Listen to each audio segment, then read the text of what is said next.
Minuit, suis monté relever l'homme, à la barre, et en arrivant, ai trouvé personne. Le vent était stable, et comme on courait vent arrière, on ne déviait pas de notre route. Je n'osais en changer alors, j'appelais mon second. Second! Juste après quelques secondes, il apparut sur le pont, juste vêtu de son pantalon. Excusez-moi. Il semblait hagard, il avait le regard fou, et je crains qu'il n'ait perdu la raison. Il s'approcha de moi pour me toucher, et me murmura d'une voix rauque, sa bouche collée à mon oreille comme s'il avait peur que l'air que l'on respire l'entendît. La chose est ici. Maintenant, j'en suis sûr. Je l'ai vu la nuit dernière quand j'étais de garde.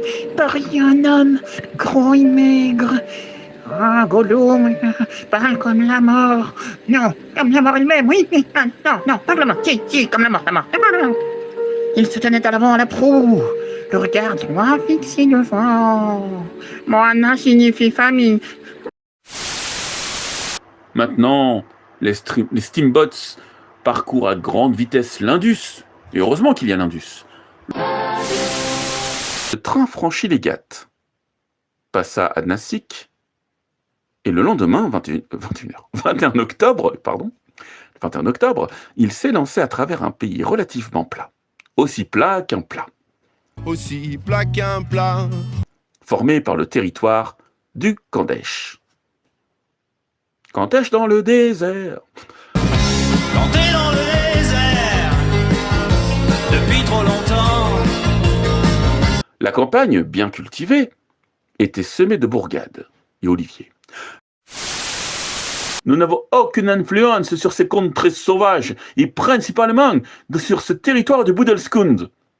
Tout le revers septentrional des Vandia est le théâtre de meurtres et de pillages incessants. Oh, la malheureuse, murmurait Passeport. Brûlée vive. Oui, brûlée. Et si elle ne l'était pas, vous ne saurez croire à quelle misère condition elle se verrait réduite par ses proches. On lui raserait les cheveux, et on lui ferait tourner des pubs pour vendre votre voiture. Les groupes s'animèrent. Des coups de tam-tam retentirent. Chants et cris éclatèrent de nouveau. Ah, attendez, est-ce qu'il n'y aurait pas, par hasard, des chants par-ci? Ah, pour rendre un peu de crédibilité à la séquence. Chant par-ci. Si c'est par-ci, j'y vais aussi. Non, pas chant parisien. Et ben voilà. Ça sera pas des chants par-ci, mais des chants parisiens.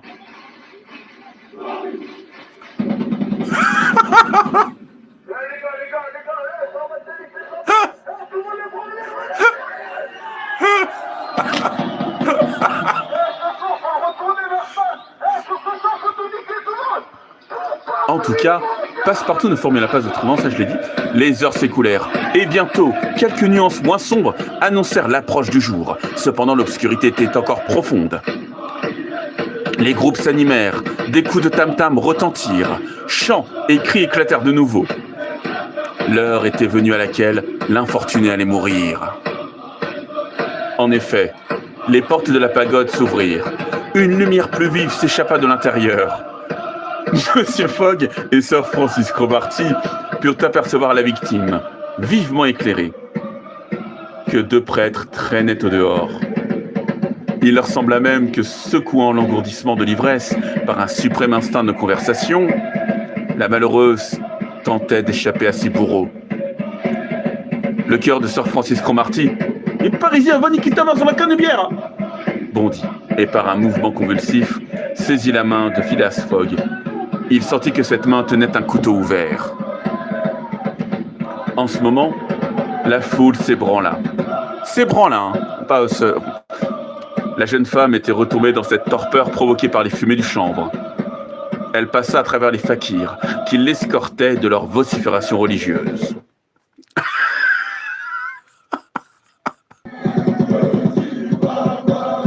Mais Phileas Fogg les avait déjà repoussés. Un cri de terreur s'éleva. Le vieux Raja n'était donc pas mort. On le vit se redresser tout à coup, comme un fantôme. Soulever la jeune femme dans ses bras, descendre du bûcher au milieu des tourbillons de vapeur qui lui donnaient une apparence spectrale. Les fakirs, les gardes, les prêtres, pris d'une terreur subite, étaient là, face à terre, n'osant lever les yeux et regarder un tel prodige. La victime inanimée passa entre les bras vigoureux qui la portaient et sans qu'elle parût leur peser. À peine les voyageurs purent-ils entrevoir le fort de Chunar, à 20 miles au sud de Bénarès, ancienne forteresse des Rajas de Béar, du Béar, Ghazpur, et ses importantes fabriques d'eau de rose. Au moment où M. Fogg allait sortir de la gare, un policeman s'approcha de lui et lui dit « Monsieur Phileas Fogg !»« Oui, je fais Navarro. C'est moi. »« C'est homme est votre domestique ?» ajouta le policeman en désignant Passeport. Oui. »« Veuillez me suivre tous les deux. » Je le fais bien, Roger, non?